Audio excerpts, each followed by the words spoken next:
आपल्या परिसरातील ताज्या घडामोडी व अपडेट पाहण्यासाठी MJ न्यूजला सबस्क्राइब करा आणि बाजूला असलेल्या बेल आयकॉनवर प्रेस करा। सदैव ताज्या बातम्यांसह जुळून रहा MJ न्यूज सोबत।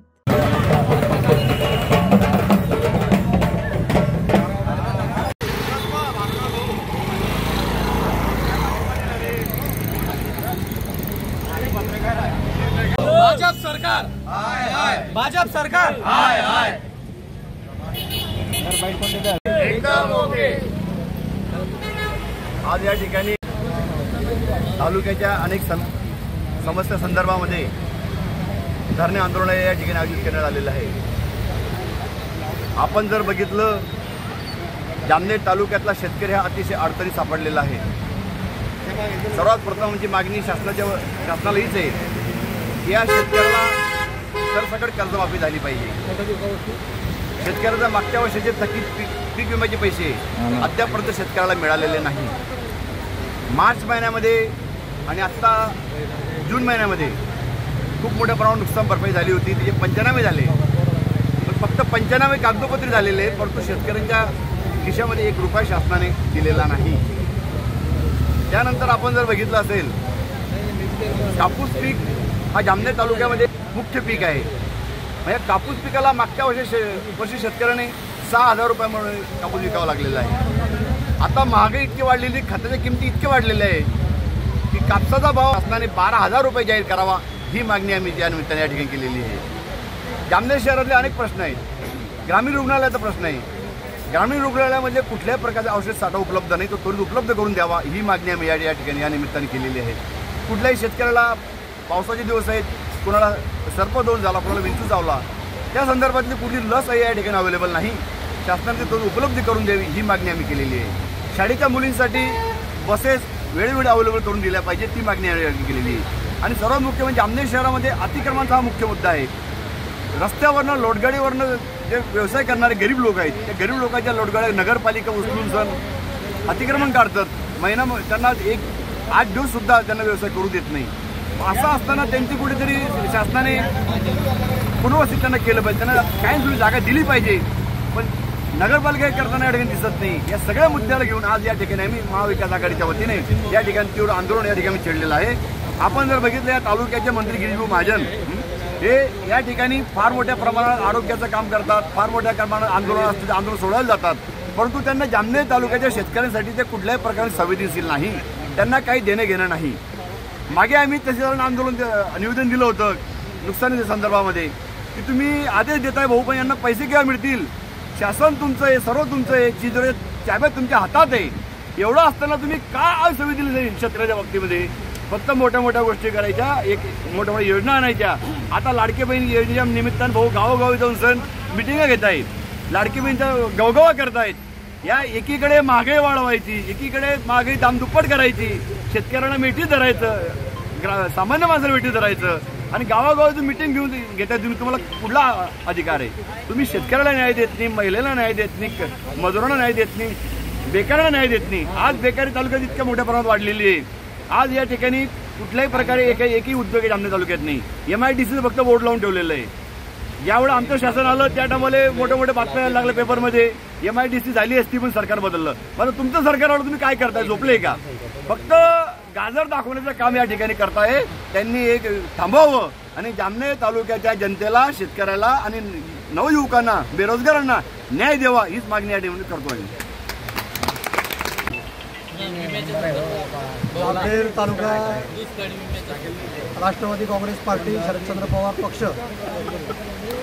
शिवसेना उद्धव बाळासाहेब ठाकरे पक्ष आणि त्याचबरोबर भारतीय राष्ट्रीय काँग्रेस असेल, 3 महाविकास आघाडीच्या कार्यकर्त्यांनी या ठिकाणी गेल्या 8 दिवसापूर्वी ठरवलं, या जामनेर शहरामध्ये असेल, जामनेर ग्रामीण भागामध्ये असेल, राज्य शासनाच्या माध्यमातल्या काही समस्या असतील, काही स्थानिक समस्या असतील, या सर्व समस्या घेऊन या ठिकाणी आमचे कार्यकर्ते गेल्या अनेक महिन्यांपासून वेळोवेळी वेगवेगळ्या विभागाला या ठिकाणी निवेदन देत होते, परंतु निवेदन देऊन देखील कुठल्याही प्रकारचं काम त्या ठिकाणी होत नसल्यामुळे 3 पक्ष त्या ठिकाणी एकत्र आले आणि या ठिकाणी आज दिवसभराच्या कालखंडामध्ये दिवसभर धरणे आंदोलन तहसील ऑफिसच्या बाहेर करण्याचा मनोदय या साऱ्यांनी व्यक्त केला आणि त्या पद्धतीने आज सकाळपासून सारे कार्यकर्ते ग्रामीण भागातले असतील, शहरी भागातले असतील, सर्वजण येऊन या ठिकाणी त्यांनी प्रातिनिधिक स्वरूपामध्ये दिवसभराचं आंदोलन या ठिकाणी केलेलं आहे। आताच थोड्या वेळेपूर्वी या ठिकाणी तालुक्याचे दंडाधिकारी तथा तहसीलदार यांनी आंदोलनाला भेट दिली आणि आमचं निवेदन त्यांनी या ठिकाणी स्वीकारलेलं आहे। खरं म्हणजे राज्य शासनाच्या बाबतीमध्ये, पीक विम्याच्या बाबतीमध्ये असेल, नुकसान भरपाईच्या बाबतीमध्ये असेल, वेगवेगळ्या समस्या या ठिकाणी आम्ही त्यांना दिलेल्या आहेत। त्याचबरोबर या जामनेर तालुक्यामध्ये असलेली कायदा आणि सुव्यवस्था, म्हणजे आज बसस्टँडवरून या ग्रामीण भागातल्या अनेक गावांच्या मुली या ठिकाणी शिक्षणासाठी येतात आणि त्या मुलींची छेडखानी असेल, त्याचबरोबर त्यांना प्रवास करताना येत असलेल्या अडचणी असतील, अनेक भागामध्ये बस फेऱ्या सुरू नसल्यामुळे त्या ठिकाणच्या विद्यार्थिनींना त्रास होतो आहे, पर्यायाने पालकांना देखील त्रास होतो आहे। आपली मुलगी ग्रामीण भागातून शहरी भागामध्ये शिकायला गेलेली आहे आणि ती वेळेवर घरी आली पाहिजे ही भावना त्या ठिकाणी पालकांची असते। मात्र ते देखील साधं काम या ठिकाणी एक मंत्री आहे या तालुक्याचे, गेल्या अनेक वर्षापासून 30 वर्षापासून ते या ठिकाणी विधिमंडळामध्ये या ठिकाणी ते प्रतिनिधित्व करत असताना या तालुक्यामध्ये देखील या प्राथमिक समस्या आजही या लोकांना या ठिकाणी भेडसावत आहे। आमच्या तालुकाध्यक्षांनी या ठिकाणी सांगितलं की पावसाळ्याचे दिवस आहे, या पावसाळ्याच्या दिवसामध्ये सर्पदंश होण्याचे प्रकार वाढतात, विंचदंश होण्याचे प्रकार या ठिकाणी वाढत असतात आणि अशा वेळेस तो पेशंट जर या ठिकाणी ग्रामीण रुग्णालयात किंवा वेगवेगळ्या PSC सेंटरमध्ये जर गेला तर त्या ठिकाणची लस किंवा त्या ठिकाणची औषध त्या PSC सेंटरमध्ये ग्रामीण रुग्णालयामध्ये उपलब्ध नाही। म्हणजे राज्यभरामध्ये आपण आरोग्य दूत आहे अशा प्रकारचा एक संदेश राज्यभरामध्ये देण्याचं काम करायचं आणि या ठिकाणची आरोग्य व्यवस्था या ठिकाणची या तालुक्याची कोलमडलेली आहे आणि म्हणून आम्ही विविध समस्या घेऊन या ठिकाणी महाविकास आघाडीच्या माध्यमातून आम्ही सारे कार्यकर्ते आज या ठिकाणी तहसीलदारांना निवेदन देऊन आम्ही केलेल्या मागण्यांची दखल या ठिकाणी घेतली गेली पाहिजे अशा प्रकारची मागणी। त्याचबरोबर कायदा सुव्यवस्था बिघडू नये, या ठिकाणीचा क्राईम कमी झाला पाहिजे म्हणून या शहरामध्ये गेल्या 2-3 वर्षापूर्वी जे CCTV कॅमेरे बसवले होते ते देखील पूर्ववत सुरू करण्यात यावे अशी मागणी, वेगवेगळ्या मागण्या आम्ही या ठिकाणी केलेल्या आहे। निश्चितपणाने 15 दिवसाच्या आत या मागण्या तर या ठिकाणी मान्य नाही झाल्या तर आता धरणे आंदोलन नाही तर आता रास्ता रोको आंदोलन करू। जोपर्यंत या आमच्या मागण्या मान्य होत नाही तोपर्यंत आम्ही आंदोलन करण्याचा आता या ठिकाणी प्रशासनाला इशारा दिलेला आहे। महाविकास आघाडीच्या आजच्या या धरणे आंदोलनामध्ये शेतकरी, युवा बेरोजगार, महिला, आरोग्य, शिक्षण या सर्व विषयांना अनुसरून आजचं हे धरणे आंदोलन आहे। मला छोटा फक्त प्रश्न मीडियाच्या माध्यमातून जनतेला आणि मंत्री गिरीश महाजनांना विचारायचा आहे की तुम्ही जामनेर तालुक्याचे आमदार आहात, आमदाराची कामं काय असतात, ही कामं कधी तुम्ही वाचली आहेत का? म्हणजे आज आम्ही सर्वजण बसलेलो आहे, वारंवार एकच समस्या तुम्हाला सांगतोय आरोग्य, दुसरी समस्या सांगतोय शिक्षण, तिसरी समस्या सांगतोय वाहतूक, चौथी समस्या सांगतोय शेती, पाचवी समस्या सांगतोय बेरोजगारी, परंतु याच्यापैकी कोणतीही एकही समस्या तुम्ही तालुक्यातली आजपर्यंत मार्गी लावलेली नाहीये। सगळ्यात मोठी समस्या जर तालुक्यामध्ये आणखी कोणती असेल की जे दबवली जाते किंवा दाबली जाते ती आहे अवैध धंदे। मोठ्या प्रमाणामध्ये जामनेर तालुक्यामध्ये अवैध धंदे चालू आहेत, तरुण पिढी बर्बाद होते, तरी सुद्धा सत्ताधाऱ्यांना या विषयाकडे लक्ष द्यायला अजिबात वेळ नाहीये। माझं प्रशासकीय जी कार्यालय आहेत या प्रशासकीय कार्यालयांमध्ये जो काही धंदा या लोकांनी मांडलेला आहे मोठ्या प्रमाणामध्ये, या धंद्याला या प्रशासनाने कुठेतरी याच्यावर नियंत्रण आणलं गेलं पाहिजे, यांना सगळ्यांना जाब विचारला गेला पाहिजे। त्याच्यासोबतच आणखी एक महत्त्वाचा विषय सांगायचा की तुम्ही आता लाडली बहिणा आणि लाडला भाऊ ही योजना आणलेली आहे, मान्य आहे, बहीण आणि भावाचं काहीतरी आपण उदरनिर्वाहाचं साधन म्हणून केलं पाहिजे, परंतु जर तुम्ही लाडक्या भावासाठी आधीच जर जे शब्द दिले MIDC, टेक्सटाईल पार्क, रोजगार ते जर पूर्ण केलं असतं तर आज तुम्हाला लाडकी बहिणा ही योजना चालू करण्याचं काम पडलं नसतं, ते स्वतःच्या याच्यावर आत्मनिर्भर झाले असते। परंतु दुर्दैवानं तुम्ही ही योजना सुरू केली आणि या योजनेच्या माध्यमातून पण आज JBN न्यूजने 3 दिवसापूर्वी बातमी लावली होती की जामनेर शहरामध्ये या सगळ्या दुकानांवर मोठ्या प्रमाणामध्ये या महिलांची लूट केली जाते। म्हणजे 50 रुपयाची तर खर्च आहे तिथं 1000 रुपये यांच्याकडनं उफाडले जात आहेत, तर ही दुकानं कोणाची आहे एकदा चौकशी केली गेली पाहिजे। म्हणजे प्रशासकीय कार्यालयामध्ये हे सगळा धंदा कोण करतंय याची पण चौकशी झाली पाहिजे। म्हणजे अशा असंख्य समस्या या जामनेर तालुक्यामध्ये दिसून येत आहेत। या आजच्या धरणे आंदोलनाच्या निमित्तानं आम्ही प्रशासनाला एवढीच विनंती करतो की आता फक्त आंदोलनं करतोय, हे आंदोलन उग्र आंदोलन व्हायला नको, म्हणजे तसं स्वरूप किंवा तशी परिस्थिती आमच्यावर आणू नका एवढीच विनंती आम्ही प्रशासनाला या धरणे आंदोलनाच्या निमित्तानं या ठिकाणी करतोय। हां बोला. या महाराष्ट्रामध्ये महायुतीच्या सरकारनं लाडकी खुर्ची योजना आणलेली आहे. त्या योजनेमध्ये म्हणजे खुर्चीमध्ये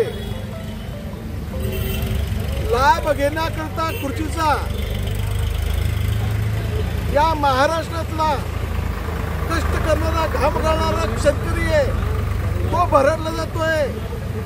आणि म्हणून हे आंदोलन आहे की या शेतकऱ्यांच्या मालाला भाव मिळाला पाहिजे. कपाशीला 12,000 रुपये भाव मिळाला पाहिजे. ज्या गिरीश महाजनांनी 14 वर्षापूर्वी 13 वर्षापूर्वी शेतकऱ्यांचं कैवारी म्हणून 10 दिवस आंदोलन केलं, परंतु त्या गिरीश महाजनांना त्या सरकारला या शेतकऱ्यांचा विसर पडला. म्हणून हे जागा करण्याकरता हे आंदोलन आहे. अनेक समस्या आहे, मात्र महत्वाची समस्या आहे की कष्ट करणारा जो घाम करणारा शेतकरी आहे याच्याकरता शेतकऱ्याला सरकारला पाना फुटला पाहिजे, लक्ष भेटले पाहिजे एवढं विनंतो. जय महाराष्ट्र. आज या ठिकाणी महाविकास आघाडीच्या माध्यमातून तिन्ही पक्षाचे अध्यक्ष आणि तिन्ही पक्षाचे नेते यांच्या नेतृत्वामध्ये धरणे आंदोलन आयोजित करण्यात आलेलं आहे.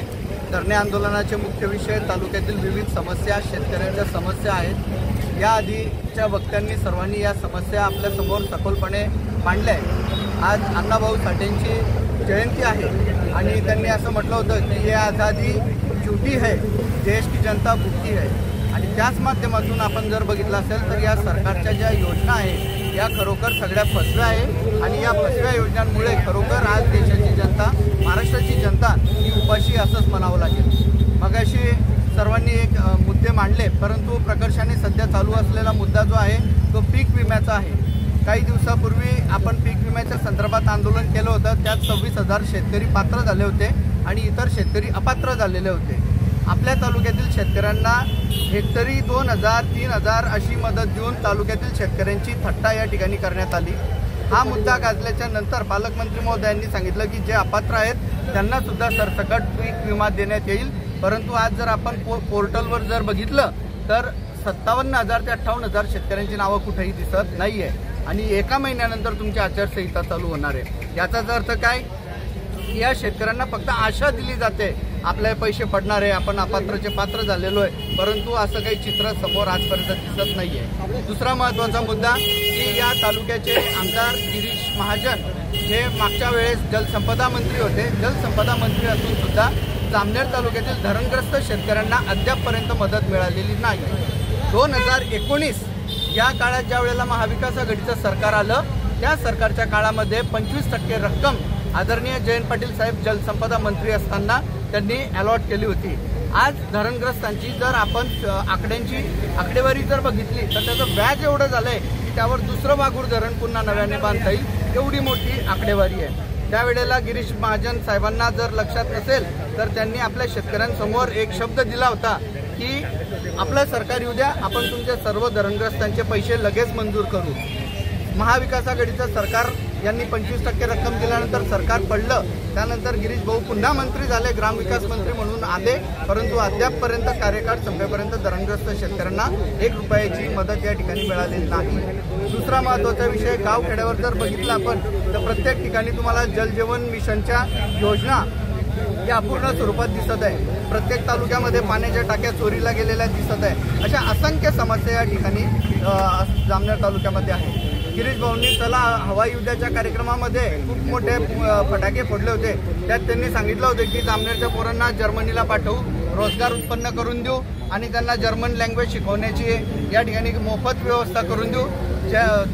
गिरीश महाजनांनी या ठिकाणी दाखवलं की किती पोरांना त्यांनी जर्मन लँग्वेज शिकवली आणि किती मुलांना तिथं जर्मनीला पाठवलं. तुम्ही जर्मनीला रोजगार उपलब्ध करून देण्यापेक्षा जामनेर तालुक्याला रोजगार उपलब्ध करून देण्याची या ठिकाणी गरज आहे. तिसरा आणि सर्वात महत्त्वाचा मुद्दा या ठिकाणी आहे की जामनेर तालुक्यामध्ये हा पूर्ण तालुका जो आहे शेतीवर आधारित तालुका आहे आणि शेतीवर आधारित एकही उद्योग या ठिकाणी नाही. जामनेरच्या MIDCच्या संदर्भात आमचे सन्मित्र राहुल भाऊ यांनी मुद्दा उचलला. ह्या जामनेरचा टेक्स्टाईल पार्क हा अमरावतीला पळवून गेलेला आहे याची सुद्धा कल्पना जामनेर तालुक्यातील जनतेला नाही. याची आपण दखल घ्यावी की जामनेरचा टेक्सटाईल पार्क हा अमरावतीला निघून गेलेला आहे. आपल्याजवळ फक्त जमिनी शिल्लक आहे, याच्या व्यतिरिक्त कुठलाही हे नाही. मग जामनेर तालुक्यातील शेतकरी जे आहे त्यांचा जो केळी असतो, कापूस असतो, मका असतो, पौर भागामध्ये गेले तर आपला सर्व माळी समुदाय जो आहे तो भाजीपाला विकतो, परंतु जामनेरच्या मार्केट कमिटीमध्ये कुठेही या शेतमालाचा लिलाव होत नाही. पर्यायाने फक्त व्यापाऱ्यांचं त्या ठिकाणी तुंबड्या भरण्याचं काम होत आहे. आणि दुसरं, मार्केट कमिटीमध्ये ज्या पावत्या फाडल्या जात आहेत आडत्यांच्या, याचं कमिशन कुणाच्या घरात जात आहे. आज जामनेर मार्केट कमिटीचे हमाल कॅटेगरीतून निवडून आलेले लोक 4 व्हीलर घेऊन फिरायला लागले. हा देशातला मोठा चमत्कार म्हणावा लागेल. खरा विकास जामनेरच्या मार्केट कमिटीमध्ये दिसतोय. हा सर्वात महत्त्वाचा मुद्दा आहे. माझी या आपल्या सर्वांच्या माध्यमातून जामनेर तालुक्यातील जनतेला नम्र विनंती आहे, मुळीच असं समजू नका की आता इथे माणूस कोण आहे, कोण समोर उमेदवार कोण आहे. आपल्याला भ्रष्टाचारी आणि चाटा मारणारा, थापा मारणारा उमेदवार नको आहे. तर आपल्याला तुमच्या आमदाराचं काम असतं की मी ज्या मतदारसंघातून निवडून येतो त्या मतदारसंघातील जनतेची आर्थिक परिस्थिती कशी सुधारू याच्यासाठी प्रयत्न करणे हे आमदाराचं काम असतं. आतापर्यंत आमदार महोदयांनी आमदार म्हणून निवडून मंत्री म्हणून आल्यानंतर सुद्धा या सर्व योजनांचा वापर फक्त ठेकेदार, राहुल भाऊंच्या भाषेत सांगायचं झालं तर चोरांची घरं भरण्यासाठी आणि स्वतःच्या कार्यकर्त्यांना मोठं करण्यासाठी झालेला आहे. आम्ही तुम्हाला शब्द देतो, महाविकास आघाडीचा कुठलाही उमेदवार जो असेल तो उमेदवार तुम्हाला निश्चितच प्रत्येक शासनाची योजना रुपयाही तुमच्याकडून न घेता तुमच्या घरापर्यंत योजना पोहोचवेल आणि तुमची आर्थिक परिस्थिती या तालुक्यातील जनतेची मजबूत करण्यासाठी कटिबद्ध राहील. सर्वात महत्त्वाचा अजून एक मुद्दा, तालुक्यात सर्रास भांडे वाटले जात आहे आणि पेट्या वाटल्या जात आहे. या पेट्या वाटल्या जात असताना जामनेर तालुक्यामध्ये कामगार विभागाचं एकही खातं, एकही ऑफिस या ठिकाणी नाही आहे. हे ऑफिस नसल्यामुळे काय होतंय, ज्या ठिकाणी 150 रुपयामध्ये त्या मजुराचं काम होत आहे त्याला 1200 रुपये पेड करावे लागत आहे. हे 1200 रुपये नेमकं कोण घेतंय, यातला वाटा कुणाकुणाकडे जातोय हे संशोधनाचा विषय आहे. आणि सर्वात महत्त्वाचं, भाऊंना विनंती आहे, जामनेर शहराचा तुम्ही दिसण्यासाठी म्हणून विकास करताय, सुशोभित करण्यासाठी, दिसायला महत्त्व नाही. इथं पोटाचा प्रश्न खूप गंभीर आहे. आता इलेक्शन एका महिन्यावर आहे म्हणून शिवसृष्टीचं 7 सप्टेंबरला अजून ज्या ठिकाणी बखळ जमीन आहे त्याचं 7 सप्टेंबरला उद्घाटन ठरलेलं आहे. ही मोठी गोष्ट आहे. 7 दिवसामध्ये एवढी मोठी शिवसृष्टी तुम्ही उभारणार आहे, खरोखर ती टिकाऊ राहील का? खरोखर आज जर राम मंदिराची घाई केली बनवताना, राम मंदिर पहिल्याच पावसाळ्यामध्ये गळायला लागलं, मग ही शिवसृष्टी जी एका महिन्यात उभी राहणार आहे ती खरोखर टिकेल का? हा सर्वात मोठा प्रश्न आहे. जामनेर तालुक्याच्या जनतेने या दिखावाबाजीला बळी पडू नये. येणारा काळ हा विधानसभेचा आहे, आपल्याला सर्वांना जागृत राहायचं आहे. गिरीश भाऊ फक्त दिसायला चांगले, आपल्याला दिसायला चांगले नकोय. आपल्याला आपले कामं चांगले होण्यासाठीचा माणूस निवडून द्यायचा आहे, याची खबरदारी आपण घ्यावी. भूलथापांना बळी पडू नये एवढंच मी या निमित्ताने सांगतो. आणि तमाम महाविकास आघाडीचे कार्यकर्त्यांना, पदाधिकाऱ्यांना या ठिकाणी समर्थन देण्यासाठी जे सर्व शेतकरी आले त्यांचे मी मनापासून आभार व्यक्त करतो. आणि पत्रकार बंधूंचे ज्यांनी आमचा आवाज तळागाळामध्ये पोहोचवण्याचं काम करत आहे त्यांचा सुद्धा मी या ठिकाणी आभार मानतो. जय हिंद, जय महाराष्ट्र.